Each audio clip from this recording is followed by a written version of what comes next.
அரசியல் பேசுகிறவர்கள் தெரிந்திருக்க வேண்டிய முக்கியமான ஒன்று, எந்த ஒரு அரசியல் கட்சியையும் கண்மூடித்தனமாக நம்பாமல் அந்த அரசியல் கட்சிகள் எந்த விதமான கொள்கை கோட்பாடுகளை பின்பற்றுகிறார்கள் என்பதை பாருங்கள்.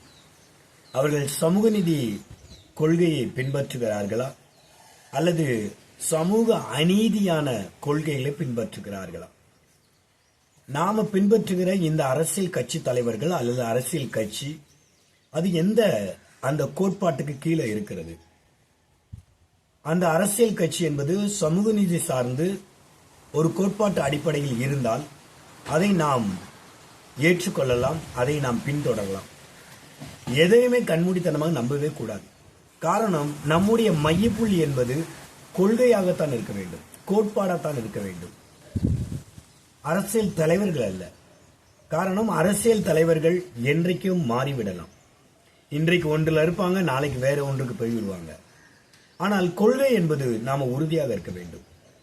இப்போ பார்த்தீங்கன்னா, தந்தை பெரியார், அண்ணல் அம்பேத்கர் அவர்களை நாம் ஏன் அரசியல் தலைவர்களாய் வைத்திருக்கோம் என்று சொன்னால், அவர்கள் வாழ்ந்த நாட்களில் அவர்களுடைய கோட்பாடுகள் கொள்கையில் உறுதியாக இருந்தார்கள். அவர்கள் இன்றைக்கு இல்லை.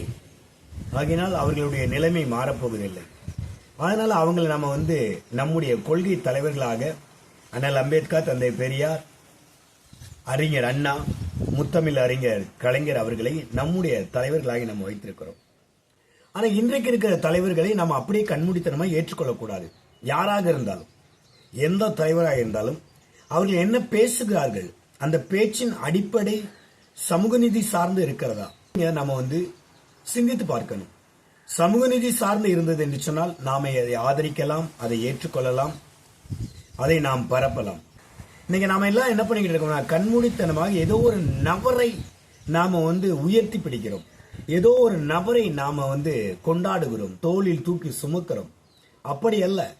நாம தோளில் தூக்கி சுமக்க வேண்டியது தலைவர்களை அல்ல, அந்த சித்தாந்தங்களை, அந்த கொள்கைகளை. அதைத்தான் நாம் தலையில் தூக்கி கொண்டாட வேண்டும். இன்றைக்கு கூட பாருங்க, கரப்பான் பூச்சி ஜனதா பார்ட்டி அவங்க அந்த தர்மேந்திர பிரதான் பதவி விலக வேண்டும், அதுதான் அவங்களுடைய கோரிக்கை. ஆனால் தர்மேந்திர பிரதானுக்கு அப்புறமாக வேறொரு தர்மேந்திர பிரதான் வரமாட்டார் என்பது என்ன நிச்சயம்? அதனால ஒரு தலைவர்களையோ ஒரு நபரையோ மாற்றுவதால் ஒரு பிரயோஜனம் இல்லை.